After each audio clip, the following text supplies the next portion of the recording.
Digital పాఠాలు వీక్షిస్తున్న విద్యార్థిని విద్యార్థులకు శుభాశీస్సులు. ఉపాధ్యాయ మిత్రులకు నా నమస్కారాలు.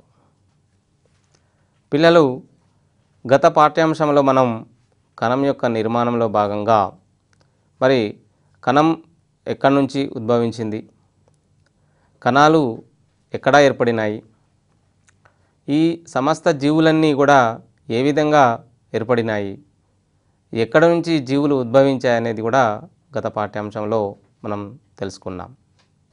అదే మాదిరిగా కణంలో ఉన్నటువంటి కణాంగాలు ఏమున్నాయి, మరి కణద్రవ్యం అంటే ఏంది, జీవ పదార్థం అంటే ఏంది, ఇవన్నీ కూడా గత పాఠ్యాంశంలో మనం తెలుసుకున్నాం. కణంలో అతి ముఖ్యమైనటువంటి విధులను నిర్వర్తించేటటువంటి చిన్న కణభాగాలే కణాంగాలు. మరి ఈ కణాంగాలలో అంతర్జీవ ద్రవ్యజాలం గురించి, అదే మాదిరిగా గాల్జీ సంక్లిష్టం గురించి గత పాఠ్యాంశంలో మనం తెలుసుకోవటం జరిగింది. ఈరోజు కణాంగాల్లోనేటువంటి కొన్ని ముఖ్యమైనటువంటి మరికొన్ని కణాంగాల గురించి చూద్దాం. వాటిలో లైసోజోములు అనేటివి మరి చాలా ముఖ్యమైనటువంటి కణాంగాలు ఇవి. అవి ఎక్కడ ఉంటాయి, ఎలా ఏర్పడతాయి, వాటి యొక్క నిర్మాణం మరియు విధుల గురించి తెలుసుకుందాం. లైసోజోములు, ఇక్కడ చూడండి, ఈ కాకులు గమనించండి, కాకులను. అవి మన పరిసరాల్లో ఉన్నటువంటి వ్యర్థాలను తింటూ ఉంటాయి. అదే మాదిరిగా ఇక్కడ చూడండి, ఈ జీవాలు ఏం చేస్తున్నాయి, వ్యర్థాలను తిని అవి జీర్ణం చేసుకుంటాయి. ఈ విధంగా ప్రకృతిలో ఉన్నటువంటి వ్యర్థాలను జీర్ణం చేయడంలో కాకులు, అదే మాదిరిగా ఇక్కడ పందులు కూడా మనకి సహకరిస్తున్నాయి. మరి ఈ కాకులు పరిశుభ్రతకు ఎలా ఉపయోగపడతాయి ఆలోచించండి.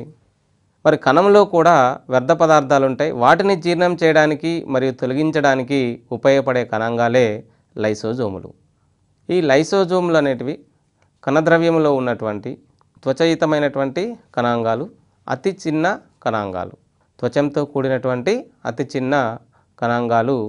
ఈ లైసోజోముల లోపల ద్రవ పదార్థంతో కూడినటువంటి జీర్ణక్రియ ఎంజైమ్స్ అనేటివి రేణువుల రూపంలో మనకి ఇక్కడ కనపడుతున్నాయి. లైసోజోముల్లో జీర్ణక్రియ ఎంజైములు, వీటిని వినాశకర ఎంజైములు అని కూడా అంటారు. వీటి లోపల ఈ ఎంజైమ్స్ ఉండడం వల్ల కణంలో ఉన్నటువంటి పదార్థాలను జీర్ణం చేయడానికి ఉపయోగపడతాయి. అదే మాదిరిగా అంతర్జీవ ద్రవ్యజాలం నుంచి కోశాల రూపంలో పదార్థాలు గాల్జీ సంక్లిష్టానికి రవాణా అవుతాయి. గాల్జీ సంక్లిష్టం నుండి లైసోజోములు ఏర్పడతాయి. కణం లోపలికి వచ్చినటువంటి కణ పదార్థాలను లైసోజోములు జీర్ణం చేయటాన్ని ఇక్కడ మనం చూస్తున్నాం. ఆ లైసోజోముల్లో ఉన్నటువంటి జీర్ణక్రియ ఎంజైములు కణాన్ని జీర్ణం చేస్తున్నాయి. అదే మాదిరిగా కణంలో వృధాగా ఉన్నటువంటి కణాంగాలను కూడా స్వయం విచ్ఛిన్నం ద్వారా జీర్ణం చేస్తాయి. ఒకసారి ఒక విధులను మనం పరిశీలించినట్లయితే, లైసోజోములు వినాశక పదార్థాన్ని ఏ విధంగా జీర్ణం చేస్తున్నాయో చూడండి. కణంలోని కణ పదార్థాలను, కణంలో వృధాగా ఉన్న కణాంగాలను లైసోజోములు స్వయం విచ్ఛిన్నం చెంది జీర్ణం చేస్తాయి. అందువల్ల లైసోజోములను స్వయం విచ్ఛిత్తి సంచులు అని అంటారు. ఇప్పుడు మైటోకాండ్రియా యొక్క నిర్మాణం గురించి తెలుసుకుందాం. ఇక్కడ పరిశీలించండి, రకరకాల ఆటలు ఆడుతున్నారు కదా, ఒకసారి పరిశీలించండి. వివిధ రకాల పనులు చేయడం అని ఇక్కడ మనం గమనిస్తున్నాం. వీటన్నిటిని కూడా పరిశీలించండి. ఇక్కడ ఉన్నవారు వివిధ రకాల ఆటలు ఆడుతున్నారు, పనులు చేస్తున్నారు కదా. ఆ పనులు చేయడానికి వారికి ఏమి కావాలి? మనం ఆటలు ఆడడానికి, పనులు చేసుకోవడానికి శక్తి ఎక్కడ నుంచి లభిస్తుంది? అదే మాదిరిగా ఇక్కడ మీరు పరిశీలించండి, విత్తనాలు మొలకెత్తటం ఎలా జరుగుతుంది? ఆ విత్తనం మొలకెత్తడానికి ఆ విత్తనానికి ఏమి కావాలి?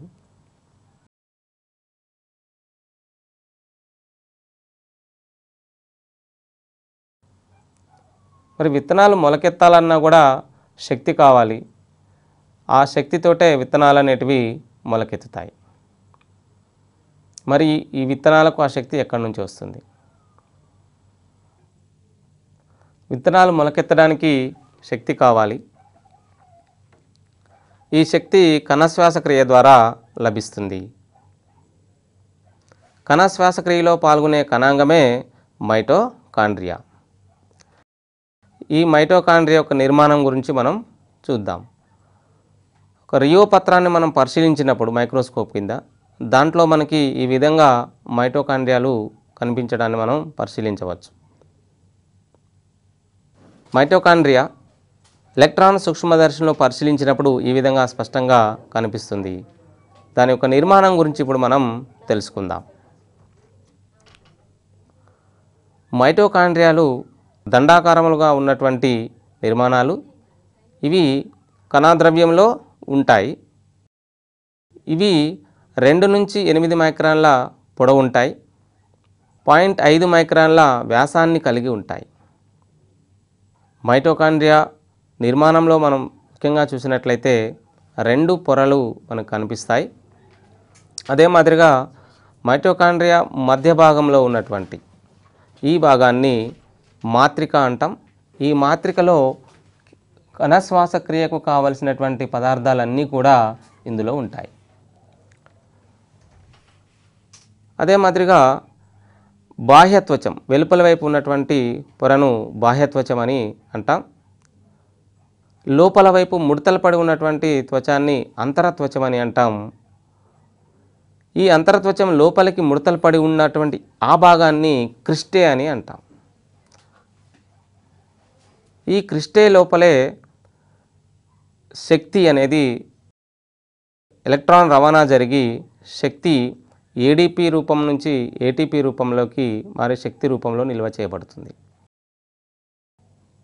ఈ విధంగా శ్వాసక్రియలో కార్బన్ డయాక్సైడ్ విడుదలవ్వటం వల్ల శక్తి విడుదలయ్యి ఆ శక్తి అనేది ఏటీపీ రూపంలో మైటోకాండ్రియాలో నిల్వ చేయబడుతుంది.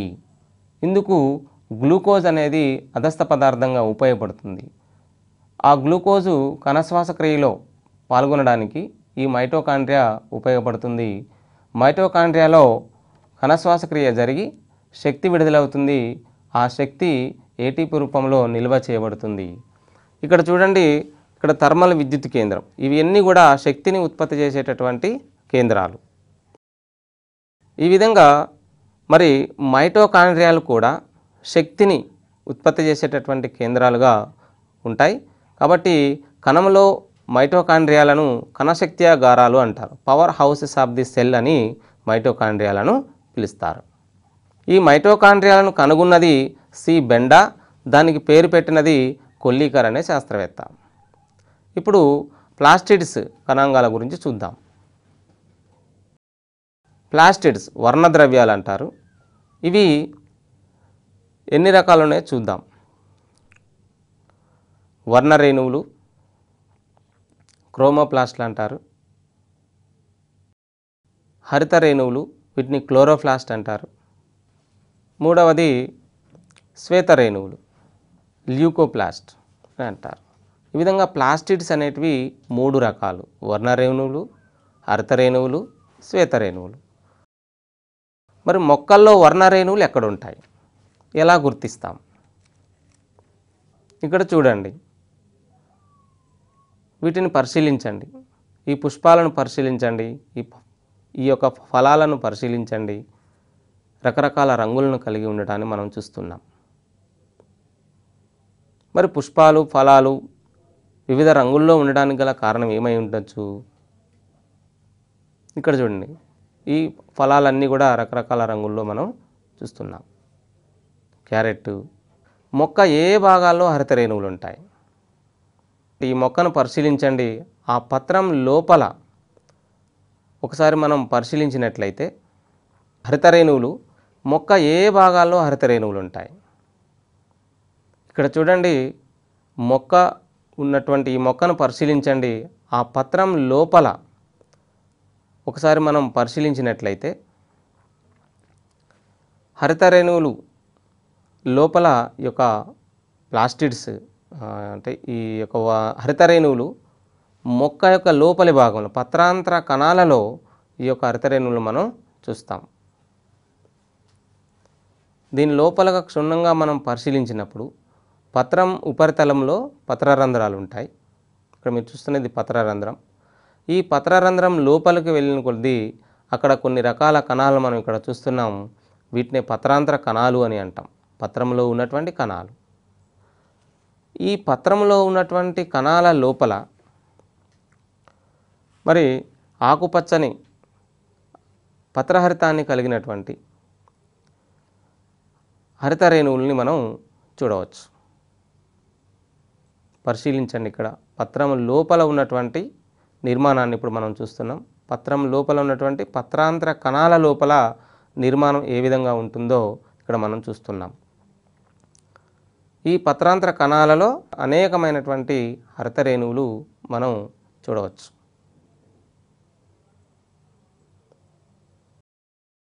ఇది హరితరేణువు. ఈ హరితరేణువుల్లో గ్రానా థైలకాయిడ్లు, స్ట్రోమా థైలకాయిడ్లు అనేటివి ఇప్పుడు మనం చూస్తున్నాం.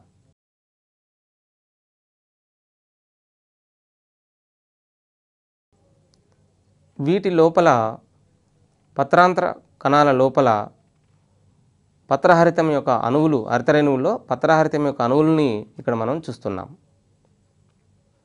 ఈ విధంగా మరి పత్రం యొక్క అంతర్నిర్మాణంలో భాగంగా హరితరేణువులు పత్రాంతర కణాలలో ఉంటాయి. వాటిలో మరి పత్రహరితం అనేటటువంటి అణువులు మనం ఇక్కడ చూడవచ్చు. టైవలాల్లో కూడా హరితరేణువులు ఉంటాయి. వాటిని కూడా మనం పరిశీలిద్దాం.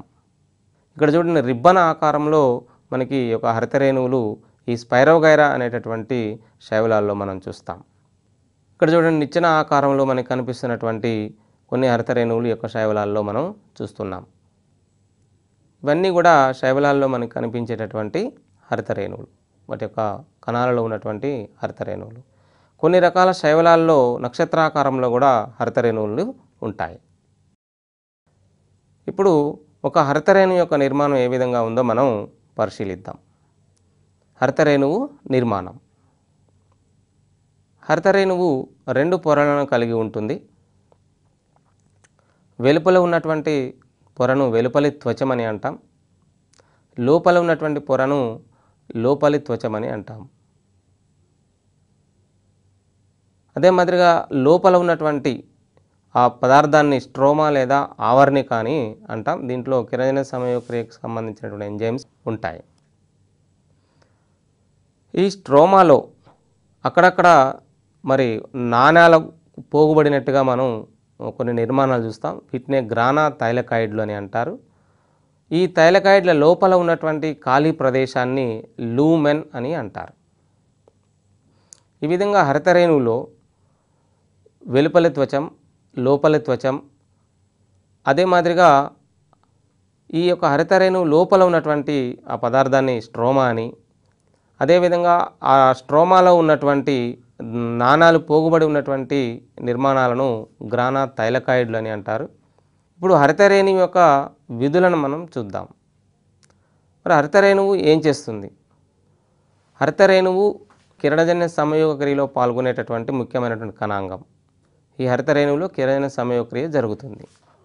అంటే ఇక్కడ ఈ హరితరేణువు సూర్యకాంతిలో ఉన్నటువంటి రంగులను, అంటే ఆ కాంతి శక్తిని శోషించుకొని కిరణజన్య సంయోగ క్రియను నిర్వర్తిస్తాయి. సూర్యకాంతిలో ఉన్నటువంటి సౌరశక్తిని గ్రహించి అవి పత్రాంతర కణాల్లో ఉన్నటువంటి ఈ యొక్క హరితరేణువులు శోషించుకొని దానిని తిరిగి రసాయన శక్తిగా మారుస్తుంది హరితరేణువు. ఈ యొక్క రసాయన శక్తే పిండి పదార్థం గ్లూకోజ్. ఈ విధంగా హరితరేణువు అనేది కిరణజన్య సంయోగ క్రియలో పాల్గొనేటటువంటి అతి ముఖ్యమైనటువంటి కణాంగం. ఈ విధంగా మరి హరితరేణువు యొక్క నిర్మాణాన్ని మనం పరిశీలించినట్లయితే దీంట్లో కిరణజన్య సంయోగ క్రియకు నిర్వర్తించేటటువంటి పత్రహరితం అనేది దీంట్లో ఉంటుంది. మరి కిరణజన్య సంయోగ క్రియ జరిపే కణాంగమే హరితరేణువు. ఇప్పుడు రిక్తిక గురించి చూద్దాం. కణంలో ఉన్నటువంటి మరొక కణాంగం రిక్తిక. కణంలో కనబడే పెద్ద పెద్ద ఖాళీ ప్రదేశాలను రిక్తికలు అంటారు. ఈ రిక్తికలు వృక్ష కణంలో తక్కువగా ఉంటాయి, జంతు కణంలో ఎక్కువగా ఉంటాయి. రిక్తిక పరిణితి చెందిన వృక్ష కణంలో ఒకటే రిక్తిక ఉంటుంది, ఎక్కువ స్థలాన్ని ఆక్రమించి ఉంటుంది. లేత వృక్ష కణాలలో రిక్తికల సంఖ్య ఎక్కువ. పరిణితి చెందినటువంటి కణంలో రిక్తికలు ఒకే ఒక రిక్తిక ఉంటుంది. ఇక్కడ లేత కణంలో చూసినట్లయితే అనేక రిక్తికలను మనం ఇక్కడ ఉండటాన్ని గమనించవచ్చు. జంతు కణంలో మనం పరిశీలించినప్పుడు ఇక్కడ రిక్తికలు మనం ఎక్కువ సంఖ్యలో ఉంటాయి. వృక్ష కణంతో పోల్చుకున్నప్పుడు జంతు కణంలో రిక్తికలు ఎక్కువగా ఉంటాయి. మరి రిక్తికలు ఏం చేస్తాయి అంటే, రిక్తికలు వ్యర్థ పదార్థాలను బయటికి పంపుతాయి. అదే మాదిరిగా ఈ రిక్తికలు కణంలో ఉన్నటువంటి కొన్ని పదార్థాలను నిల్వ చేసుకుంటాయి. ఎలాగైతే స్టోర్ రూమ్లో మనం నిల్వ చేసుకుంటామో అదే మాదిరిగా కణంలో ఉన్నటువంటి ఈ రిక్తికలు వ్యర్థ పదార్థాలను నిల్వ చేయబడతాయి. కాబట్టి రిక్తికలు ఘన ద్రవ పదార్థాలను నిల్వ చేస్తాయి. అందుకే వీటిని నిల్వ చేసే కణాంగాలు లేదా కణ రక్షణాశయం అని కూడా అంటారు. నెక్స్ట్ కణ సిద్ధాంతం. మరి కణాలు ఎక్కడి నుండి వస్తాయి? వృక్ష శాస్త్రవేత్త అయినటువంటి స్లీడన్, అదే మాదిరిగా జంతు శాస్త్రవేత్త అయినటువంటి స్వాన్లు ఇద్దరు కలిసి కణ సిద్ధాంతాన్ని ప్రతిపాదించడం జరిగింది. స్లీడన్ మరియు స్వాన్లు వీరిద్దరూ కలిసి కణ సిద్ధాంతాన్ని ప్రతిపాదించారు. వీరి ప్రకారం మరి జీవులన్నీ కూడా కణాల నిర్మితం, కానీ ఈ సిద్ధాంతం కొత్త కణాలు ఎలా ఏర్పడతాయో చెప్పలేదు. 1855 సంవత్సరంలో రుడాల్ఫ్ విర్కో అనేటటువంటి శాస్త్రవేత్త ఈ యొక్క కొత్త కణాలు ఏ విధంగా ఏర్పడతాయో చెప్పడం జరిగింది. ప్రతిసారి కూడా కణాలు విభజన చెంది కొత్త కణాలు పాత కణాల నుండి ఏర్పడతాయని రుడాల్ఫ్ విర్కో వివరించాడు. ఈ విధంగా వీళ్ళిద్దరూ కలిసి కణ సిద్ధాంతాన్ని రూపొందించారు. ఈ కణ సిద్ధాంతం ప్రకారం జీవరాశులన్నీ కణాలు వాటి ఉత్పన్నాలతో నిర్మించబడి ఉంటాయి. కణాలన్నీ ముందు తరం కణాల నుండే ఏర్పడతాయని స్లీడన్ మరియు స్వాన్లు కణ సిద్ధాంతాన్ని వివరించడం జరిగింది. పిల్లలు, ఇప్పటివరకు మనం లైసోజోములు, మైటోకాండ్రియా, హరితరేణు యొక్క నిర్మాణం మరియు కణ సిద్ధాంతం గురించి తెలుసుకున్నాం కదా. మరి ఈ యొక్క పాఠ్యాంశంలో ముఖ్యాంశాలను మనం ఇప్పుడు చూద్దాం. లైసోజోములలో వినాశకర ఎంజైములు అంటే జీర్ణక్రియ ఎంజైములు ఉంటాయి. కణంలోని కణ పదార్థాలను, కణంలో వృధాగా ఉన్న కణాంగాలను లైసోజోములు స్వయం విచ్ఛిన్నం చెంది జీర్ణం చేస్తాయి. అందువల్ల లైసోజోములను స్వయం విచ్ఛిత్తి సంచులు అని అంటారు. కణ శ్వాసక్రియలో పాల్గొనే కణాంగం మైటోకాండ్రియా. మైటోకాండ్రియాలను కణశక్త్యాగారాలు లేదా కణ కులిములు అని కూడా అంటారు. హరితరేణువు ఆకుపచ్చ రంగులో ఉండే ప్లాస్టిడ్. కిరణజన్య సంయోగ క్రియలో పాల్గొనే అతి ముఖ్యమైన కణాంగం హరితరేణువు. రిక్తికలు కణంలోని వ్యర్థాలను బయటకు పంపుతాయి. లేత కణాలలో రిక్తికలు ఎక్కువ సంఖ్యలో ఉంటాయి. పరిణితి చెందిన వాటిలో ఒకటే ఉంటుంది. స్లీడన్ మరియు స్వాన్లు కణ సిద్ధాంతాన్ని ప్రతిపాదించారు. కణాలన్నీ ముందు తరం కణాల నుండే ఏర్పడతాయి. పిల్లలు, ఇప్పటివరకు జరిగినటువంటి పాఠ్యాంశంలోని కొన్ని ముఖ్యాంశాలను ఇప్పుడు మనం చర్చించుకున్నాం కదా. ఈ పాఠ్యాంశం అనంతరం గ్రూపులుగా మీరు కూర్చొని ఇక్కడ ఉన్నటువంటి ప్రశ్నలను మీ నోట్బుక్లో రాసుకొని వాటిని ఉపాధ్యాయ సమక్షంలో కానీ మీ మిత్రులతో కానీ చర్చించండి. చర్చింపదగిన ప్రశ్నలు: కణంలో లైసోజోములను తొలగిస్తే ఏమవుతుంది? కణ శ్వాసక్రియలో పాల్గొనే కణాంగం ఏది? దాని బొమ్మ గీసి భాగాలు గుర్తించండి. లేత కణాలు మరియు పరిణితి చెందిన కణాలలో వేటిలో మైటోకాండ్రియాల సంఖ్య ఎక్కువ, ఎందుకు? కణం నుండి హరితరేణువులను తొలగిస్తే ఏమవుతుంది? వృక్ష కణంలో పెద్ద రిక్తికలు ఎందుకు ఉంటాయి?